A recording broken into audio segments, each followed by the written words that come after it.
प्यारे बच्चों नमस्कार। आज 10th क्लास का बचा हुआ जो टॉपिक है उसे करते हैं। सिद्ध कीजिए कि 7√5 एक अपरिमेय संख्या है। तो दो सवाल हम पहले भी कर चुके हैं, तो उसी तरीके से इसे भी करना है। तो इसका हल 7√5 हमें सिद्ध करना कि अपरिमेय संख्या है। तो हम इसका विपरीत यह मान लेते हैं कि 7√5 एक परिमेय संख्या है। तो जो भी परिमेय संख्या होती है उनको अंश बटे हर यानी a बटे b के रूप में हम लिख सकते हैं, जहां पर a और b पूर्णांक होते हैं और जो इसका डिनोमिनेटर, जो इसका अंश b होता है, वो कभी भी 0 नहीं हो सकता। ओके बेटा। तो पक्षांतरण करने पर जो 7 यहां मल्टीप्लाई कर रहा है वो इधर डिवाइड में आ जाएगा। तो एक तरफ √5 हो गया, दूसरी तरफ a/7b हो गया। अब हम देखते हैं कि a, 7 और b ये तीनों पूर्णांक हैं और पूर्णांकों का जब डिवाइड हो, मल्टीप्लाई हो, एडिशन हो, आपस में जब होता है तब भी एक परिमेय संख्या ही प्राप्त होती है। पूर्णांकों के आपस में मल्टीप्लाई, डिवाइड, एडिशन, सब्ट्रैक्शन कुछ भी आप कर लें, आपको एक परिमेय संख्या ही प्राप्त होगी। तो इसका मतलब जो RHS है वहां पर एक आपको परिमेय संख्या मिल रही है।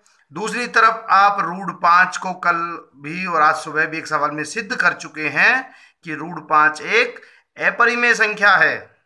तो एक तरफ परिमेय संख्या आ रही है, दूसरी तरफ अपरिमेय संख्या आ रही है।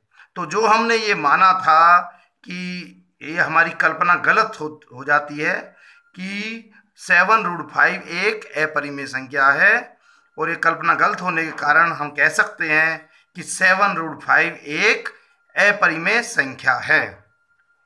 आगे नेक्स्ट टॉपिक है कि बिना भाग किए, 1.4 का है बेटा ये, कि बिना भाग किए आप कैसे पता लगाएंगे कि दशमलव प्रसार जो है वो शांत है या अशांत आवृत्ति का है।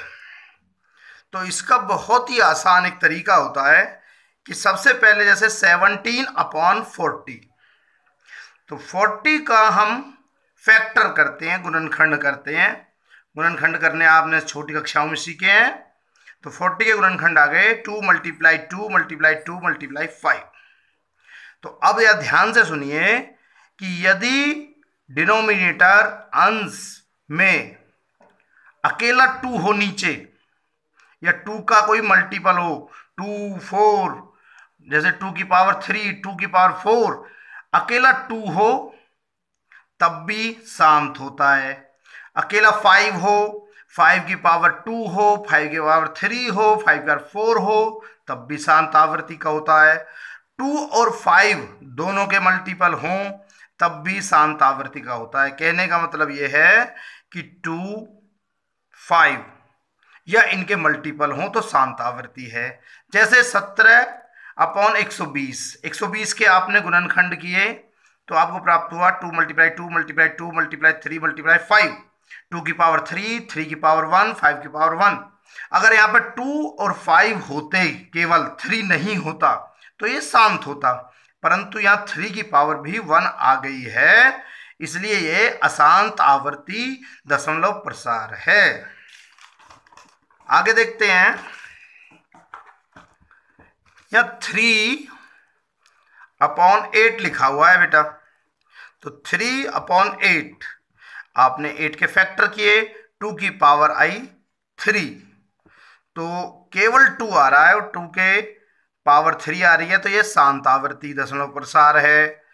दूसरे में देखते हैं 13/56, तो इसके फैक्टर किए 56 के, तो 2 × 2 × 2 × 7, 2 की पावर 3 और 7, क्योंकि यहाँ 7 भी आ गया है तो इसलिए अशांत आवर्ती दशमलव प्रसार है। तो इस प्रकार हम बिना भाग किए ये पता लगा सकते हैं कि कौन सी संख्या शांत आवृत्ति है, कौन सी? अशांत।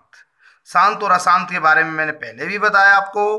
शांत आवृत्ति है कि जब हम भाग करते हैं तो वहां पर कोई भी भाग करने पर वो संख्या 2 या 3 के स्थानों के बाद या 4 स्थानों के बाद वो पूरी पूरी कट जाती है। और अशांत आवृत्ति की भेन कभी भी समाप्त नहीं होती। अब आप थोड़ा बुक में पढ़ेंगे इसे तो आपको सारा समझ में आ जाएगा।